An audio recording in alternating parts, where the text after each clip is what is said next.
Olá, estamos iniciando mais um episódio do Ecotrip Podcast. Eu sou Vanderlei José e sou o anfitrião desse bate-papo. E hoje nós recebemos aqui a Raquel Simplício e ela vai falar para nós o seu trabalho que está exposto aqui. São alguns livros, né, Raquel? Sim. Tem uma trajetória bonita. Pode ficar à vontade, Raquel, por favor.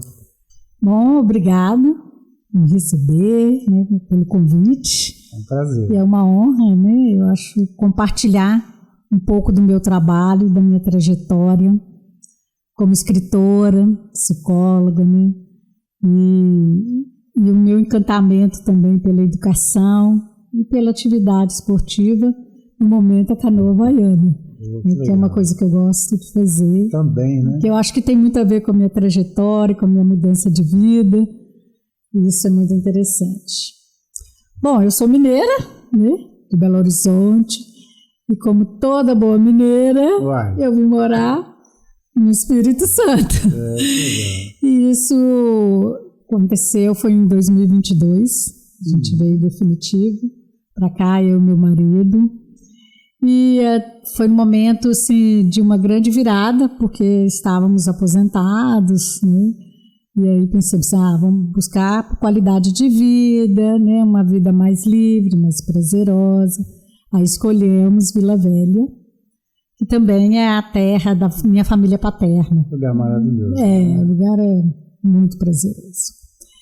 Então, mas eu vim trazendo também toda a minha trajetória, a minha formação. Eu sou formada em psicologia, atuei muito na administração pública de Belo Horizonte, na área da educação e da políticas sociais. E o meu encontro com a literatura, escrever, virar escritora, foi uma coisa assim... não foi uma coisa planejada, falar assim, é meu sonho virar escritora. Mas foi a partir da vivência com desafios. No meu caso, eu passei por uma fase de adoecimento, e isso deu uma virada na minha vida, porque eu já tinha muito aquela coisa do cuidar, de querer estar próximo das pessoas, né? Como eu falei, assim... A educação, ser professora era realmente assim, uma coisa bem prazerosa, uma coisa que eu sempre gostei de fazer, né, de atuar como professora. Em 2011, eu recebi 2 diagnósticos, né, de doenças graves. Eu passei por uma cirurgia de aneurisma cerebral e logo depois eu descobri que eu estava com câncer de mama. Então foi tudo junto e misturado. Fiz todo o meu tratamento, né? Saí muito bem, graças a Deus. Eu acho que eu tive foi uma bênção mesmo, né? Eu tenho um lado espiritual forte também, eu acredito nisso. Mas assim, eu tive uma bênção de encontrar pessoas bem humanas. Eu tive um tratamento muito bacana, né? E acolhedor. E a partir do momento que eu venci essa etapa do adoecimento e tal, eu me envolvi com a campanha, né, do Outubro Rosa, porque o meu câncer foi um câncer de mama. Sim. E aí eu logo assim, me envolvi com a campanha do Outubro Rosa, com atuação também em ONGs. Né? Eu fui ser voluntária. Então, a minha primeira associação foi a Asprecan, e que foi assim, abrindo caminhos também para estar mais próxima das pessoas e entender um pouquinho mais a importância, né, de trazer tudo aquilo que eu aprendi, estava aprendendo com tratamento também, que eu ainda estava em tratamento.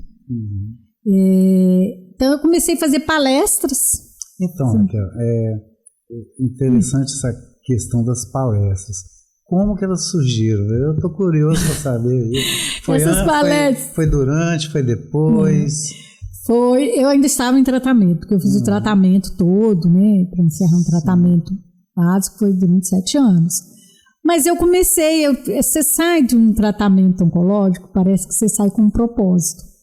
Eu realmente tinha essa coisa assim, nossa, eu preciso falar sobre isso, eu quero falar, mas eu quero falar de uma forma mais prazerosa, falar sobre vida. Sim. Eu não queria falar da doença. Sim, e eu vi que fazer palestra, falar da minha trajetória, do que eu estava aprendendo, o que eu aprendi durante o tratamento, era importante.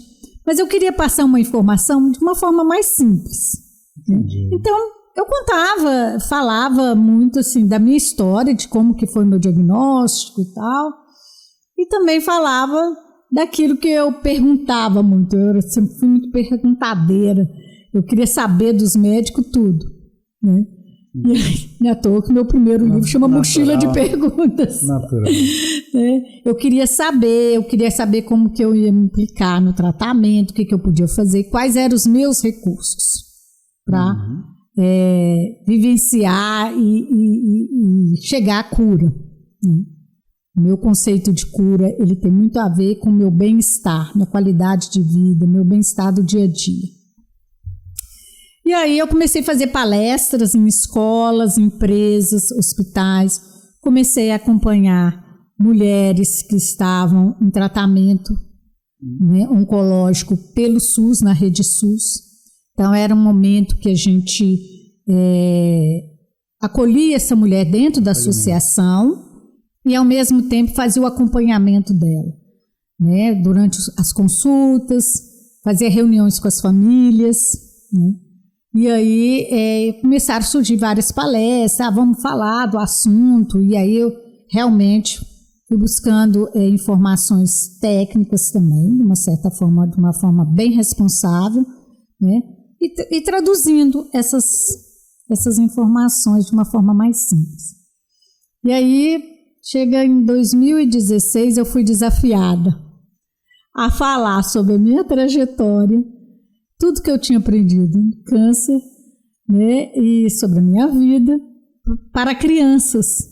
Aí o bicho pegou. Que eu falei assim, meu Deus, como falar de câncer, né, para crianças? Será que... Aí vem aquelas perguntas mesmo. Será que a criança vai me entender? O que elas querem saber sobre isso? Isso é assunto de criança? Será que elas vão entender? Até então, eu pensava porque... toda vez que eu chegava em casas das famílias, né, das mulheres que eu estava acompanhando, sempre a criança tinha muita curiosidade. E eu ouvia realmente aquela frase, isso não é assunto para criança, vai lá para dentro, você fica lá que a mãe vai conversar com ela.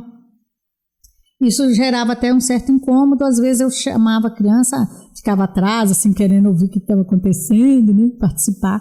Então eu chamava, vem cá e tal, o que você quer saber? Às vezes perguntava, às vezes não perguntava. Mas eu já percebia que era um público realmente silenciado durante essa fase de adoecimento.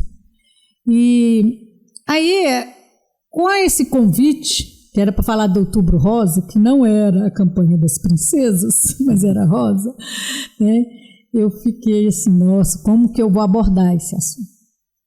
E durante a fase do meu tratamento, eu tirei várias fotos, porque eu queria registrar. Registro, né? Eu não sabia como é que seria o dia seguinte, né? Aí eu falei assim, eu vou registrar, a gente registra as fases da vida, né? As festas, tudo. Então, eu vou registrar a minha fase, essa fase também. Eu tirei várias fotos e eu usei essas fotos para levar para conversar com essas crianças. Então, eu levei eu fazendo a quimioterapia, cortando meu cabelo, né, em festas, com os médicos, e eu fui contando a minha história. Só que eu pensei assim, olha, gente, era uma escola pública, uma comunidade de Belo Horizonte, 120 crianças mais ou menos, um pátio, e eu falei assim, gente, isso aqui ou não vai durar nada, ou vai virar uma bagunça. Pelo contrário, foi muito bacana, foi até emocionante, porque eu comecei a responder perguntas. Eu fui falando a minha história e eles perguntando, e de uma forma muito espontânea. E aí foi uma coisa que me chamou muita atenção, porque eram perguntas que qualquer pessoa gostaria de me fazer durante o meu tratamento, que às vezes não fazia. Isso porque o câncer realmente ainda é uma doença de muito tabu, de muito receio, né? E as crianças não, me perguntando, e eu querendo levar muito para o lado da prevenção, da alimentação saudável, da prática esportiva, né? De ter que ir ao médico, não ter medo de ir ao médico. Esse era o diálogo que eu estava. As crianças faziam, então você não comia bem, você não tinha uma alimentação saudável, né, Raquel? Porque afinal de contas, você teve um câncer, né? E aí eu fui desmistificando e falando da prevenção, da importância da prevenção, e ao mesmo tempo falando assim, olha, como que é importante a gente também ter, tipo assim, um capital, uma poupança de saúde, né? Porque foi um caso, no meu caso, eu tive saúde para restabelecer, buscar novamente esse ciclo saudável na minha vida. A gente precisa economizar energia. Sim. Né? Nosso organismo, ele pede. Exatamente. E saúde é isso, né? Eu estava numa fase de desequilíbrio, mas eu tive que, né, assim, eu tinha um capital, eu tinha saúde para reconquistar, porque eu não tinha muitos agravantes, eu não tinha outras doenças. Sim, perfeito. Além, assim, é claro que eu estava numa fase bem fragilizada, mas eu não tinha colesterol, não tinha problema de glicose, não tinha outros fatores determinantes naquele processo oncológico. E aí foi muito legal, porque eu saí de lá, assim, encantada. Primeiro que eu tive que... A palestra terminou, porque a diretora teve que falar comigo, olha, acabou, Raquel, tem que acabar, porque os meninos precisam de merendar, né? Já tem quase 1h30 que você está aqui com eles e tal, né? E aí, quando eu saí de lá, eu saí com essas perguntas das crianças na cabeça. Eu falei assim, gente, que espontaneidade, que curiosidade, né? E eu já tinha vivenciado uma perda de uma grande amiga, que era uma professora. E eu fiquei pensando, quando a professora Luciana, essa amiga, morreu, ela entrou de licença e não voltou para a escola. E ela morreu. E isso não foi comentado na escola. Né? Como que fica essas crianças, né? Por que isso aconteceu dessa forma?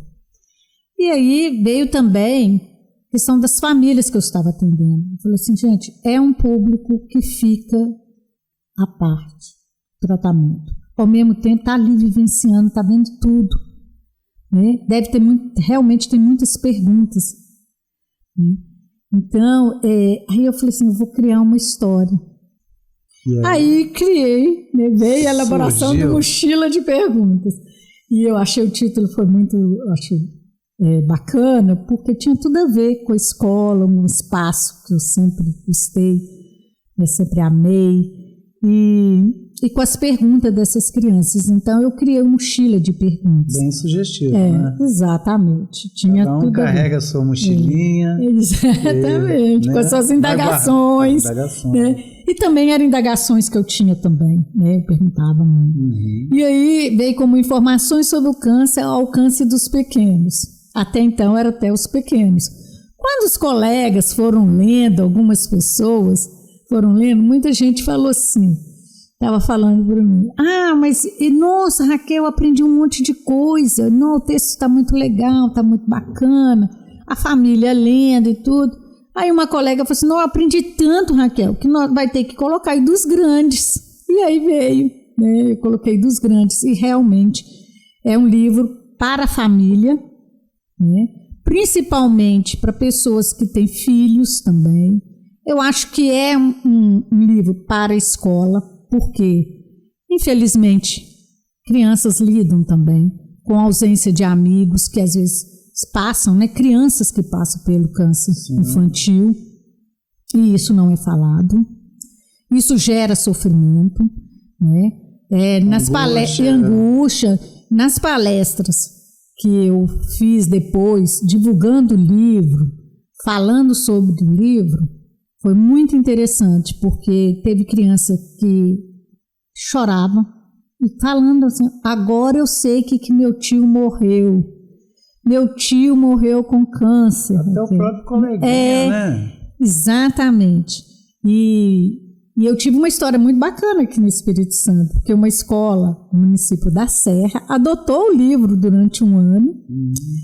Eu vim fazer uma roda de conversa depois com as duas turmas que estavam estudando o livro, porque tinha tido um caso na escola. Então, uma professora viu o livro, conheceu, eu vim lançá-lo aqui na CAS, aí ela ficou sabendo do livro e ela indicou o livro para a escola, e a escola adotou o livro, um livro para ser discutido, e o Mochila de Perguntas. E nesse evento foi o que aconteceu, a criança chorando, e tinha uma mãe com uma outra criança, porque a mãe ficou meio intrigada o que ia acontecer nessa palestra, e ela foi porque ela estava com um caso na família. E ela teve um relato bem bacana, que ela veio falar comigo no final. Ela chegou e falou assim: olha, Raquel, eu fiquei encantada porque eu não sabia como falar. Então, isso para mim foi assim, uma lição. Eu aprendi que eu posso falar do câncer de uma forma bem simples, leve, né? E sem ter medo, né? Sem aquele temor da doença, do castigo, sem tudo aquilo que realmente é os preconceitos. E por mais que a gente fale assim, nós somos num tempo que não existe. É difícil ainda falar do tema, é complicado, né? Uma das perguntas para os oncologistas nas consultas, quando recebe um diagnóstico: como eu vou falar para o meu filho? Como eu vou falar com a minha família? Né? E aí, isso é muito, assim, difícil, não é fácil. Né? Você está na cadeira do paciente, receber um diagnóstico, ter que falar sobre ele, não é fácil, mas é preciso, porque eu vi que uma das coisas que eu aprendi, que diante desse diagnóstico, o tempo que eu tentei ficar um pouquinho segurando, né, da minha história, até do meu sofrimento, foram os piores dias. Só foram 3, porque depois, no 3º dia, eu já falei para todo mundo sabia, e eu falava, e com isso eu fui aprendendo, assim, que o que é ser doente, o que era estar doente. Eu estava doente. Esconder, eu acho que é pior, né? Fica só para você. Eu acho que vai de pessoa para pessoa. Para mim foi assim, horrível. Você sentiu a necessidade? Eu senti a necessidade de falar para as pessoas, suas amigas, seus amigos, seus familiares. Sim, por quê? Porque na época eu sempre fui muito faladeira. E aí eu tinha saído de um adoecimento, de uma cirurgia grave, séria, que já tinha criado um impacto muito grande. Aneurisma, né? Do aneurisma. E aí, de repente, eu começo a ficar triste de novo e ficar calada. E todo mundo, o que está acontecendo? Né? Você não está bem, ainda não está. Você não voltou ao normal, o que está acontecendo? Eu já tinha voltado a trabalhar e aquela tristeza. Aí, sabe o que você tem, Raquel? O que está acontecendo? Aí, eu falei assim, eu vou ter que falar. Aí, gente, estou doente de novo, né? Claro que foi um pouco confuso, porque as pessoas não estavam entendendo, porque foi tudo junto, misturado mesmo, né?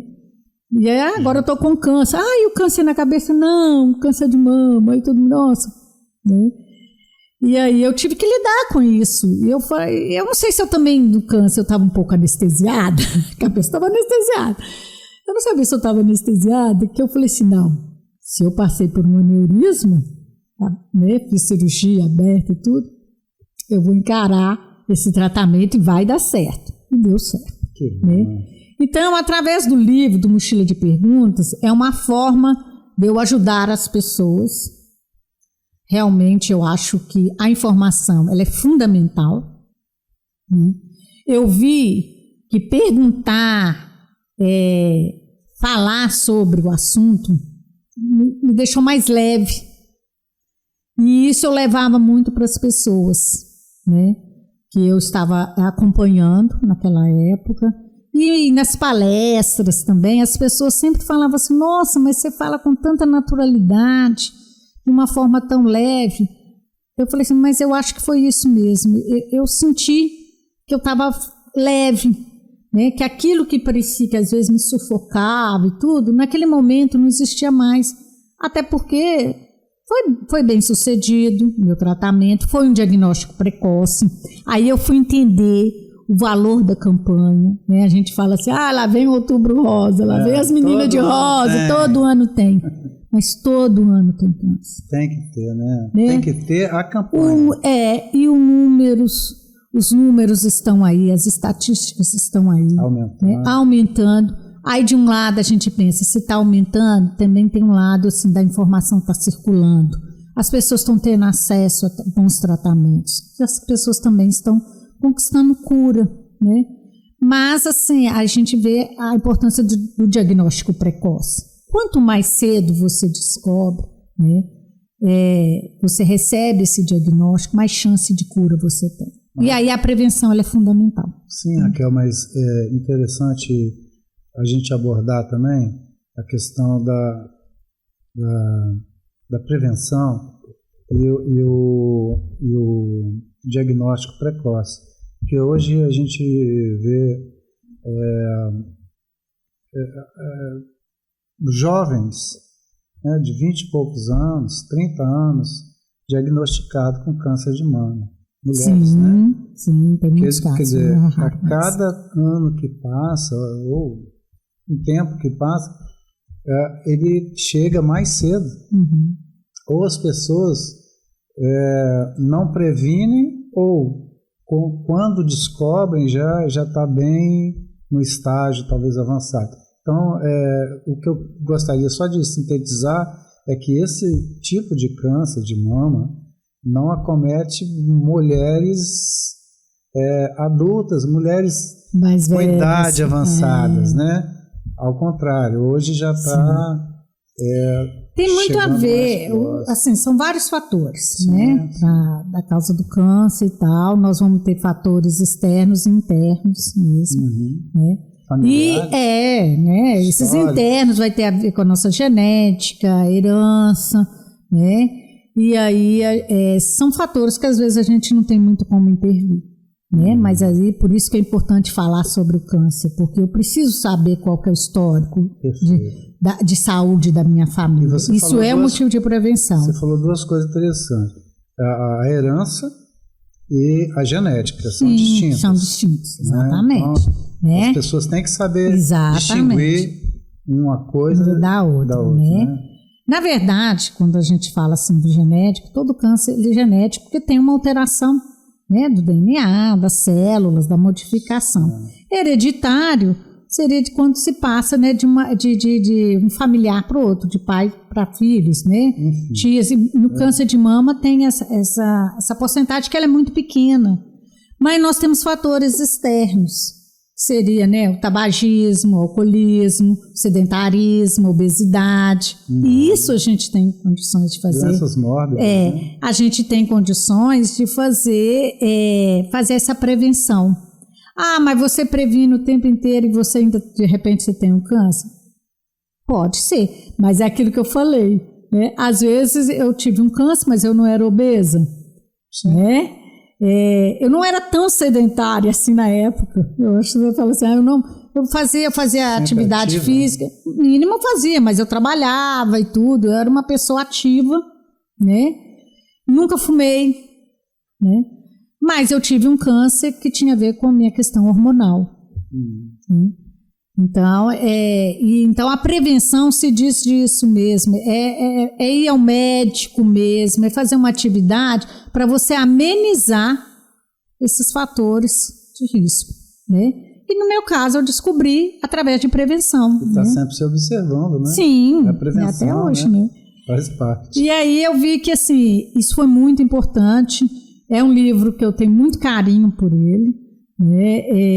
Na época eu fiz pela editora Ramalhete, tive um excelente editor. Hoje o livro ele é vinculado à editora Artesã de Belo Horizonte, que isso é muito legal porque eu fiz de uma forma independente e de repente uma outra editora vem e abraça os direitos autorais. Isso é muito legal, porque você vê que, assim, que é uma coisa bacana. E esse livro, tanto esse quanto esse aqui, que você vai ainda falar sobre ele, mas como que as pessoas adquirem? Onde... Ele pode ser adquirido no site, né, da Livraria Psicólogo, que é uma livraria de Belo Horizonte, muito conhecida. Olha, gente, mochila de perguntas. É a Livraria Psicólogo, e tem sites, jogando na internet, mochila de perguntas, você vai achar na Amazon, em outros lugares também. Todo lar deveria ter um livro desse, né? Os pais lerem com os filhos. E ele é bem leve, ele não é um livro de terror, vai falar de tumor. Não. Ele uma história em quadrinhos. Ele vai contando a história da Maria Clara, que queria ajudar sua professora. Né? A professora estava com câncer, ela queria ajudar a professora. Mas como que ela ia ajudar a professora se ela não sabia o que era câncer? Então ela coloca suas perguntas, suas indagações na mochilinha e dorme. Então é aquela coisa do conto de fadas mesmo.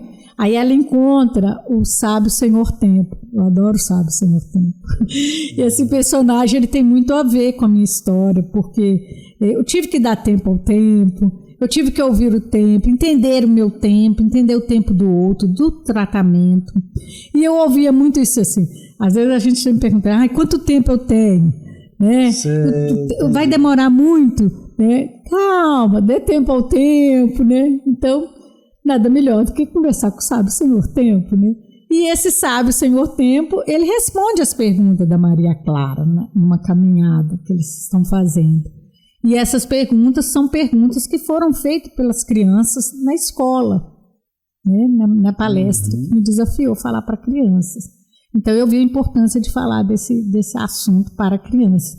Então é bem lúdico, muito bem ilustrado pelo Rômulo, né?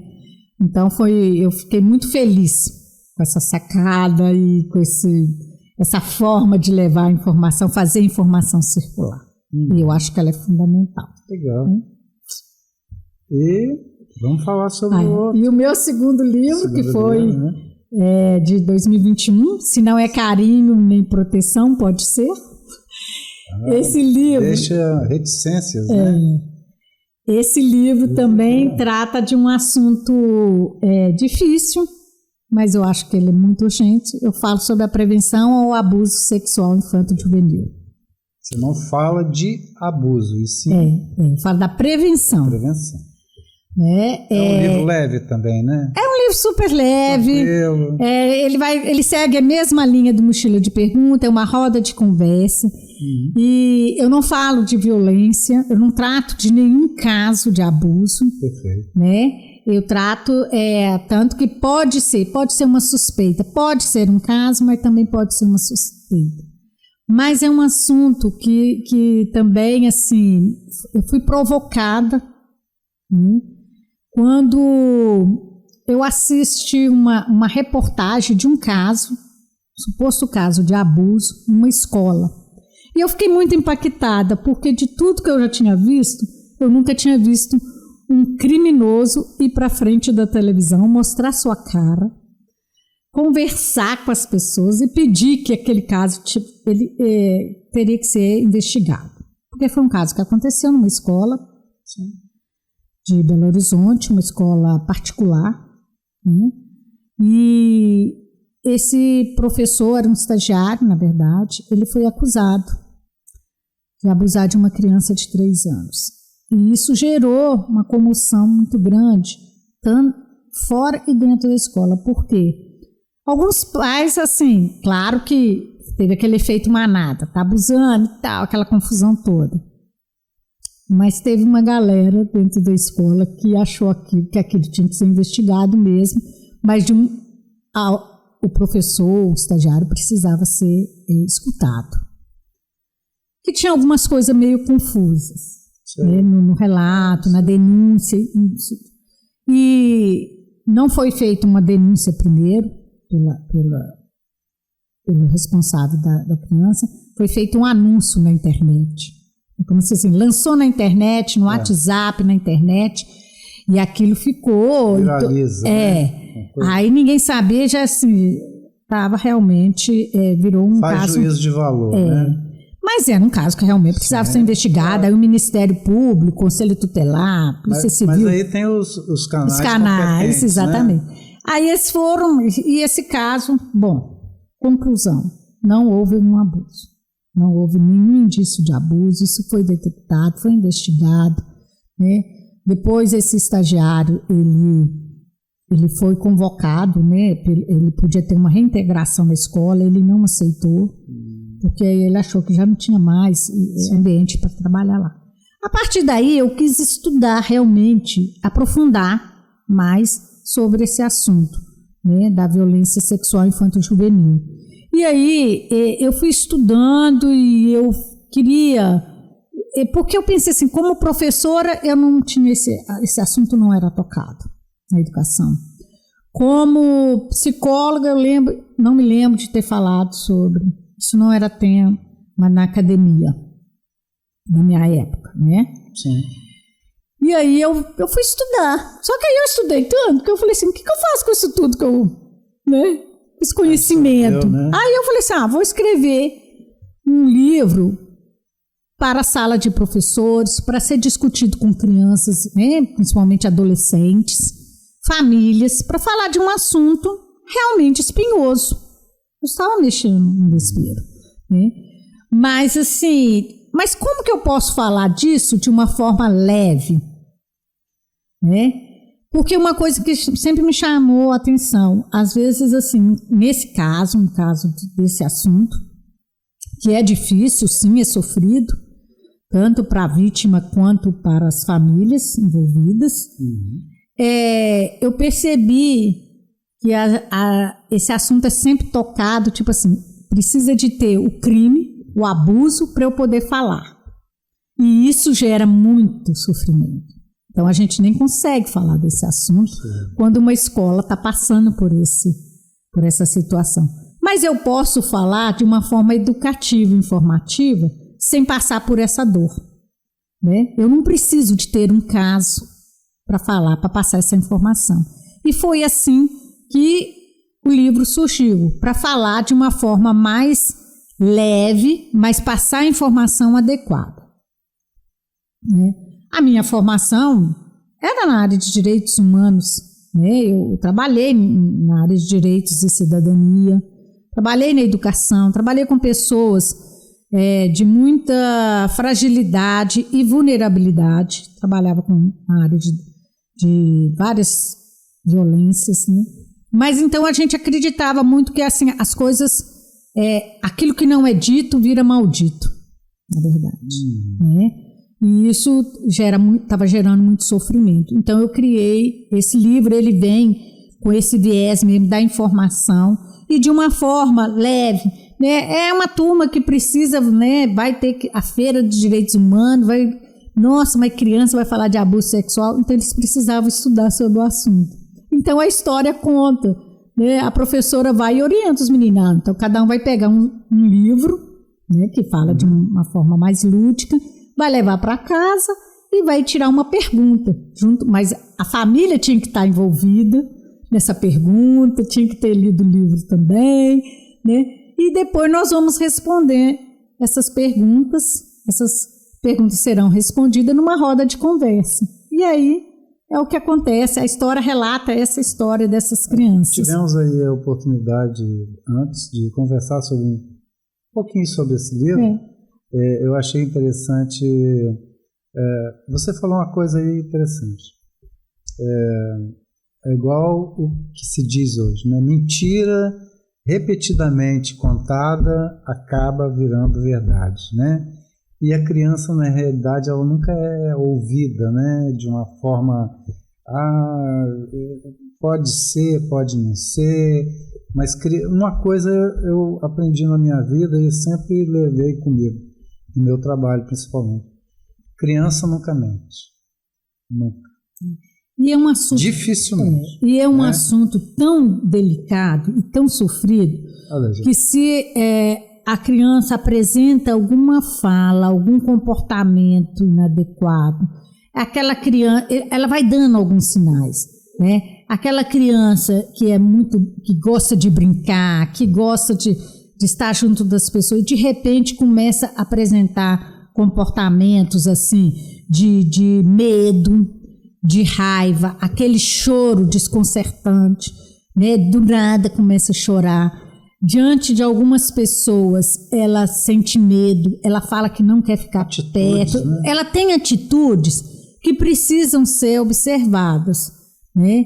E como educadora ou, né, pais responsáveis, precisam estar atentos, né? Às vezes a criança chega até querer falar e ela é silenciada. Como? Você tá louco? Não fala sobre isso. Ou não tem, né? Você tá, mas é tão difícil. A criança não sabe como chegar e falar alguma coisa. Sim, e ela vai apresentando sinais, né? Aquela criança que às vezes, dependendo do lugar e do estilo da família, que chega machucada, né? E aí você pergunta onde que você machucou, o que foi, a criança não fala, né? A criança que apresenta até dificuldade de locomoção.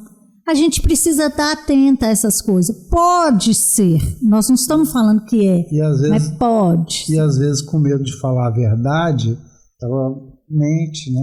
Pode acontecer. Sim, porque ela é ameaçada. Eu caí, eu escorreguei. Sei lá, algo. Sim, e uma coisa que a gente pensa, assim, ver, e hoje, assim, uma criança que não tem a informação, ela é muito vulnerável. Né? A família que não fala, a escola que não, né, que não, isso não é meu papel, não vou falar. Que não toca em determinados assuntos, né, esses assuntos mais difíceis sejam, a criança começa a ficar muito vulnerável, né, e isso de uma certa forma potencializa a ação de um criminoso. Né? A criança precisa ser ouvida no não dela. Ela fala não. Só fala um pouquinho sobre o sim e o não, que a gente conversou antes. Aí no livro eu até falo um pouco sobre o toque legal e o toque não legal. O que pode, o que não pode. O que não pode, né? Eu posso abraçar as pessoas, né? Mas se aquele abraço não é confortável, aquele abraço me causa medo, eu posso falar sobre isso, né? Aquela criança, por exemplo, hoje é muito comum fazer festa infantil e acolher várias crianças em casa, e às vezes os responsáveis não estão lá, né? Orientar essa criança, olha, você está indo para uma festa, né? É legal, vai ser bacana a festa e tal, mas não vá se alguém te chamar para ir para um lugar que você não se sinta à vontade, ou um lugar que não é um lugar onde está todo mundo, você não vá, né? Você pode falar não, sabe? E isso é preciso ser falado com a criança, é preciso ser orientado, né? E aí os pais, os educadores, eles precisam falar isso. E a criança, ela precisa ter essa oportunidade de criar seus laços com pessoas confiáveis. Ela precisa confiar no outro. Aí todo mundo fala assim, mas eu não posso falar. Gente, eu não posso criar uma criança hoje achando que todo mundo é um perverso, que todo mundo vai me fazer mal. Mas eu posso falar para essa criança assim, o que realmente não te deixar à vontade, te der medo, você pode vir falar comigo, né? E diante de qualquer suspeita ou diante de uma coisa desagradável, procure ajuda, né? E ajuda, e eu vou te falar, não é jogando na internet, né? Não é jogando no WhatsApp. Vou procurar o conselho tutelar, vou conversar com a escola, pedir uma orientação, né? Não fiquei satisfeita, a escola falou que isso é coisa da minha cabeça e tal. Vamos procurar conselho tutelar, vamos procurar um posto de saúde, vamos falar, olha, será que isso é pertinente? Será que eu estou vendo alguma coisa? Converse com pessoas responsáveis, né? Existem canais de denúncias, né? Porque aí você vai realmente tirar isso, isso vai ser verificado. E isso precisa ser falado. É difícil, gente? É difícil, sim. É complicado. Mas a gente ficar também amargando as estatísticas que estão aí. Os casos quando aparecem na televisão, aí todo mundo fica horrorizado e tal. Geralmente quando tem algum caso que aparece... Desliga até a televisão de tanta coisa que... mas às vezes eu já recebo, tipo assim, Raquel, você viu a reportagem sobre abuso na escola tal? Né? Você viu isso? Você viu que eu fico assim, vi, mas aí eu fico pensando assim, o que foi feito nessa escola, né? Qual o trabalho que foi feito, o que não foi feito, como é que foi feito, né? E é triste, né? Aí você vê que é um sofrimento para muita gente, né? Todo mundo que está envolvido nessa situação fica muito vulnerável. Então, se não é carinho nem proteção, ele vem esse viés da prevenção mesmo, como falar, como abordar o assunto, né? Ele é bem tranquilo. Mas fala o que pode e o que não pode. Esclarece o que está aqui dentro. O que pode e o que não pode. Por exemplo, limites. Eu posso ter uma relação de amizade com as pessoas. Posso, né? Mas, por exemplo, se eu estou no colo de uma pessoa, de um tio, um pai, e aquilo está me criando incômodo, para mim não pode. Então, você tem que conversar com a criança. Se você se sentir incomodado, você não precisa sentar na escola. Sim. Né? Não é adequado, né? Você sentar no colo de pessoas que você não conhece. Você quer ser abraçado? Não, eu não gosto que me abrace. Tudo bem, isso vai ter que ser respeitado. Eu não tenho que obrigar. Né? Isso gerou um desconforto? Isso gerou uma sensação ruim? Né? Isso pode nem ser um abuso, mas gerou um desconforto, eu não preciso fazer. Né? Agora, eu tenho que, por exemplo, eu vou a um médico, pediatra. Sim. Né? Eu vou levar meu filho, minha filha, um pediatra, 10 anos. Né? Eu não tenho que ficar na sala de espera no celular. Eu tenho que acompanhar nessa consulta. Né? Lá no dentista, eu vou acompanhar. Né? Isso é meu papel como responsável. Né? Então, evitar, né? Não dar oportunidade que as coisas aconteçam. Pode não acontecer nada. Qualquer tipo de consulta, né? A criança tem que ser acompanhada, né? Sim. Então não pode ser... De consulta, né? Enfim.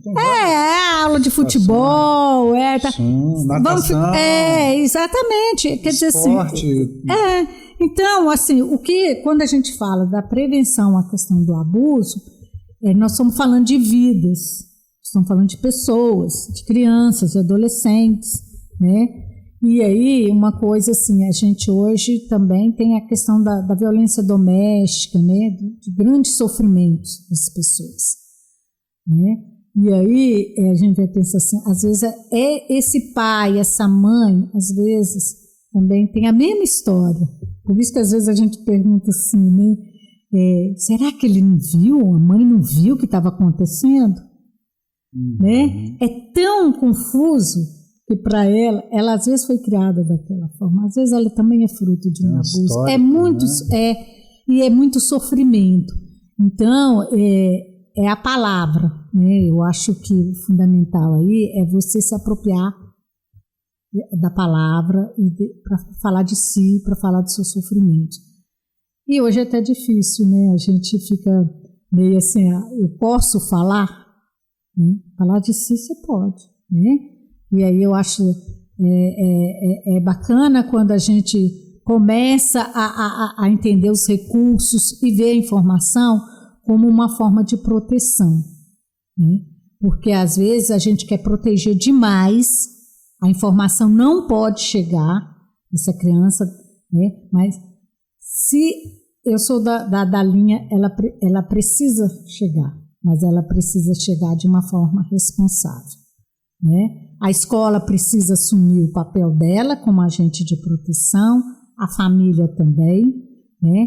Porque são essas atitudes, a partir da informação também a gente consegue, de uma certa forma, minar a ação de um criminoso, de um abusador, no caso do abuso sexual. Por isso que é importante, por isso que a gente tem que falar sobre o assunto. Claro. Difícil? É difícil, é complicado, é velado. É velado. É o crime do silêncio, né? Ninguém quer discutir isso, né? Enfim. Estou sabendo também que tem mais um livro no forno aí. Vai fazer um spoiler? Vamos fazer. Na verdade, esse é um livro baralho, que é um material terapêutico, né? Que eu descobri, assim, em 2023 eu comecei a remar, né?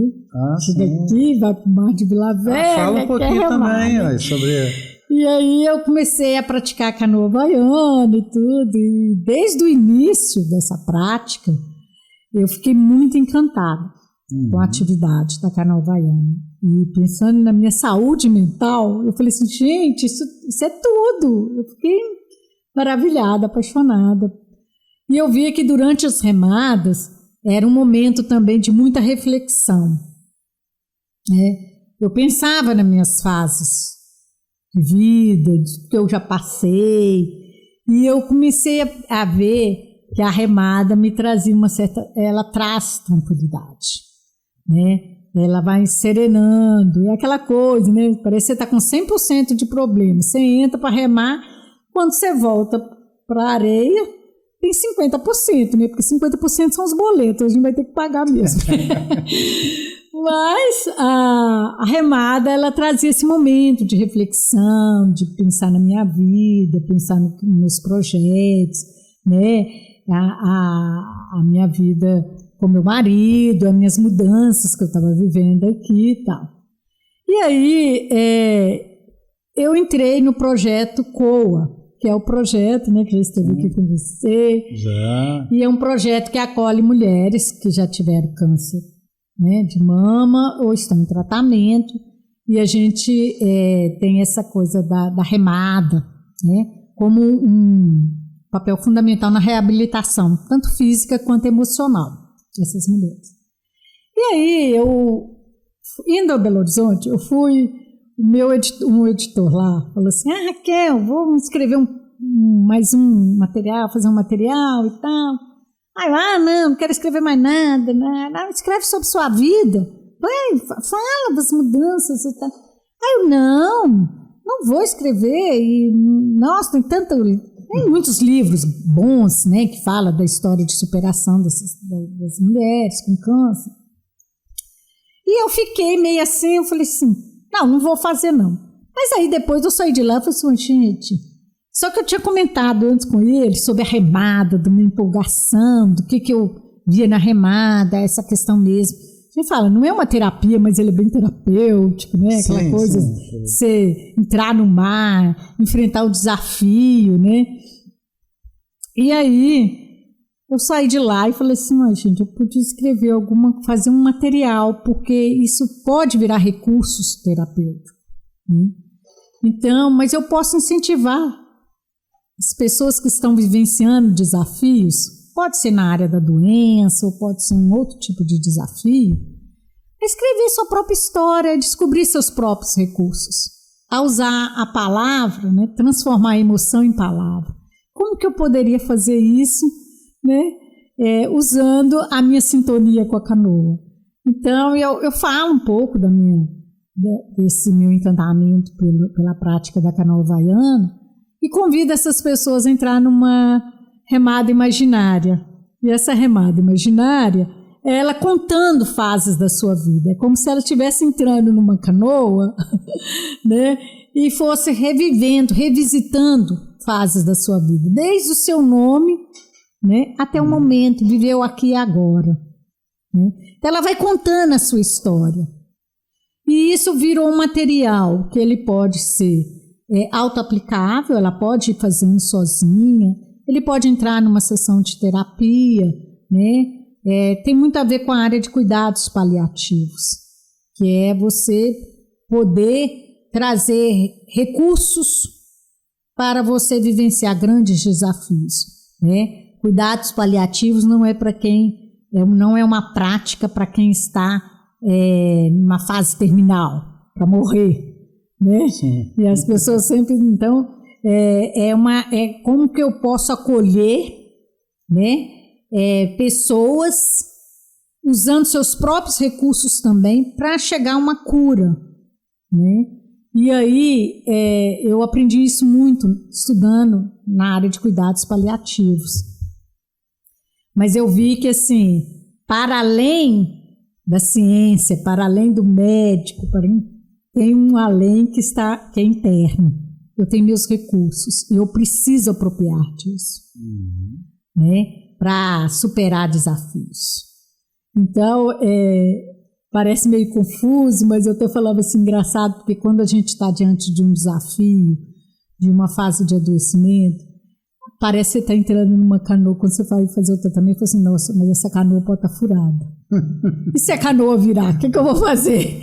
Né? Então você vai revisitando, vai comentando, vai falando dessa remada, mas assim, de uma forma assim, eu com a minha canoa, a canoa minha vida, né? O que eu faço com essa canoa, como que eu vou sobreviver usando a minha própria canoa, né? Legal, que eu acho que tem muito a ver com a história da canoa havaiana, né? Quando também tem aquela coisa que a canoa era como se fosse um membro da família, né? Sim. Ele o apego dela, a sua função, né, é amenizar sofrimento, é pegar sobrevivência, né?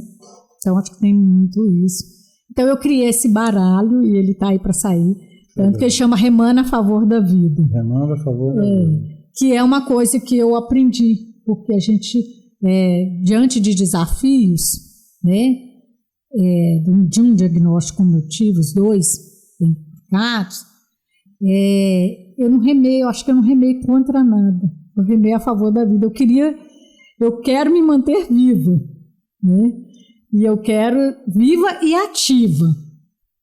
E isso, assim, isso me empolga. E é uma forma de eu ajudar as pessoas, porque eu quero dias melhores para mim. Eu estou lutando por isso, né? Então, mas eu quero que o outro também tenha. Então, eu sei que, às vezes, assim, a gente dá umas escorregadas, né? Tem dia que você levanta e fala assim, ai, meu Deus do céu, hoje, assim, acordei, a escrita está toda errada, né? Mas, assim, são fases da nossa vida, né? Então, reviver isso, e eu acho que isso é muito legal. E aí vem o Remando a Favor da Vida, porque tem muito a ver com o nosso projeto lá, o Projeto COA, né? Nós não estamos lá, nós falamos sobre a doença, nós falamos como acolher, como, né, criar estratégias bacanas para viver melhor. Mas a gente está lá falando de vida, e a gente está remando. Então é muito legal quando você vê uma pessoa que chega lá, né, com uma mastectomia total e fala assim, eu não vou conseguir. E a pessoa entra na canoa e consegue. Fala assim, gente, olha que legal. E uma coisa interessante também, tem que quebrar, eu acho que esse tabu. Quem não sabe nadar não pode remar, né? A gente vê tantos exemplos lá, né? Você rema, eu remo também, a gente já remou junto, espero que a gente reme a vida toda, né? As pessoas não devem temer, né? Porque não sabe nadar, tem um problema, mas fica com medo de... E lá tem uma estrutura, exatamente, né? Tem coletes, tem pessoas preparadas para, né? O mar não é tão assim...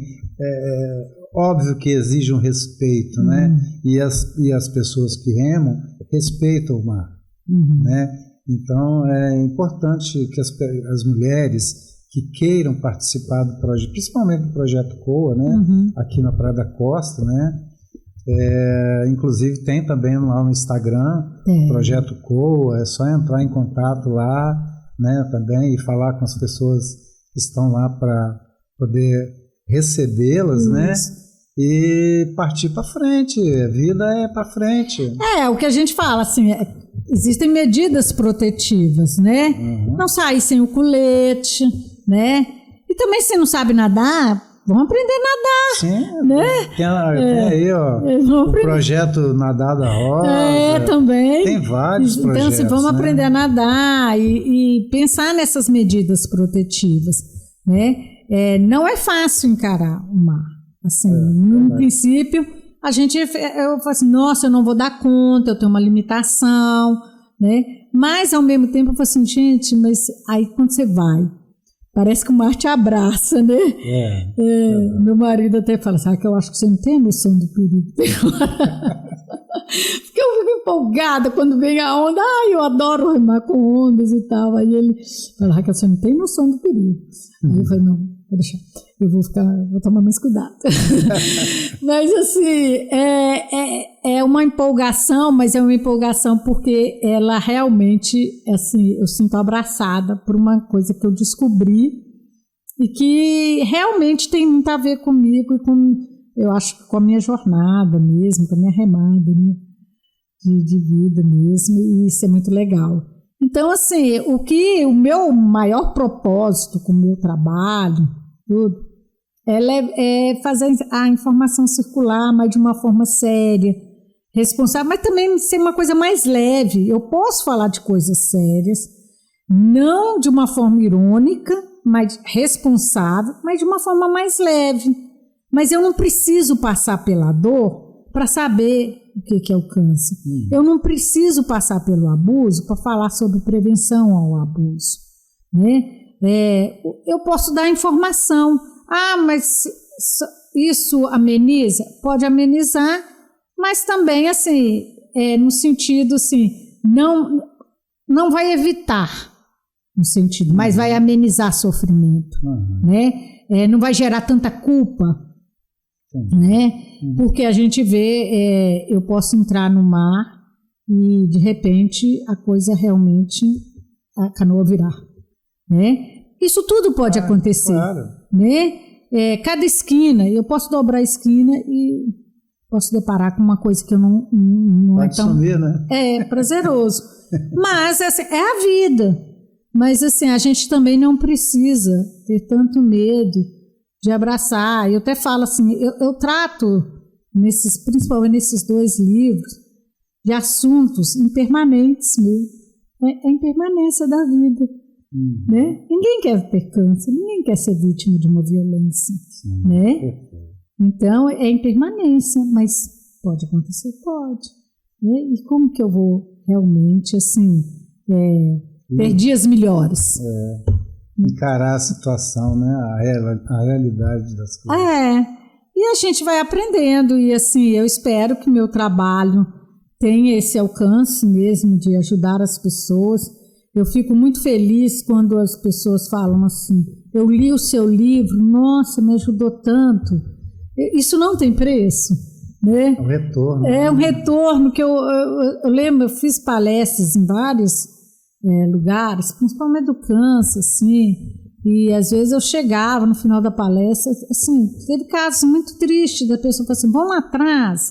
Ainda eu brinco, não vou lá atrás com você não, o que eu vou fazer? Às vezes queria me mostrar uma mama ferida, né? Descobri uma vez, assim, até foi um impacto grande. Na hora que eu vi, eu falei assim, essa mulher não pode continuar assim, né? E chamei uma pessoa que orientou depois e tal. Essa pessoa estava com câncer, um câncer bem invasivo, bem sério, já avançado, mas porque estava lidando com aquilo como uma ferida. Então, às vezes as pessoas chegam e falam assim, deixa eu falar uma coisa com você. Eu sempre falo, não sou médica e tal, mas vamos lá, o que é? Mas aí você pode orientar. Sim. Né? Aquele que vem e fala assim, eu queria tanto ler o seu livro, mas eu não tenho dinheiro. Aí só fala assim, leva o livro. Diz que eu tô levando. Mas assim, isso não tem preço, sabe? Quando você ouve. São assuntos realmente delicados, né? Mas eu acho que o Remando a Favor da Vida vai mostrar que a gente precisa potencializar, precisa realmente assumir os nossos recursos, que a gente também tem que ter essa força. Quando é a previsão para lançamento? Olha, eu espero que saia para Outubro Rosa. Próximo. Mês que vem. Próximo mês. Que vem, né? Mas ele está aí também pela editora Artesã. Raquel, eu gostaria muito de te agradecer por ter aceitado o nosso convite em vir aqui. E eu gostaria que você deixasse um alento, uma frase, o que você achar interessante para os nossos ouvintes. E quem está nos assistindo, né? As mulheres, os homens também. Eu acho que eu aprendi que realmente assim, a informação é a melhor medida de proteção, sabe? Em todos os sentidos. Então, viva a vida, porque realmente é muito bom viver e eu gosto muito do que eu faço. Gostaria de fazer até mais, mas eu sei que aquele sábio Senhor Tempo, né? Vai nos falar. Mas realmente a informação ela é fundamental. Para mim é a melhor medida de proteção. Ok. Quem nos assistiu ou está nos assistindo, deixa lá sua curtida, né? Compartilhe o nosso conteúdo, inscreva-se no nosso canal. E nós conversamos hoje, nosso bate-papo foi com a Raquel Simplício. Muito obrigado. Valeu. Que bom. Obrigada.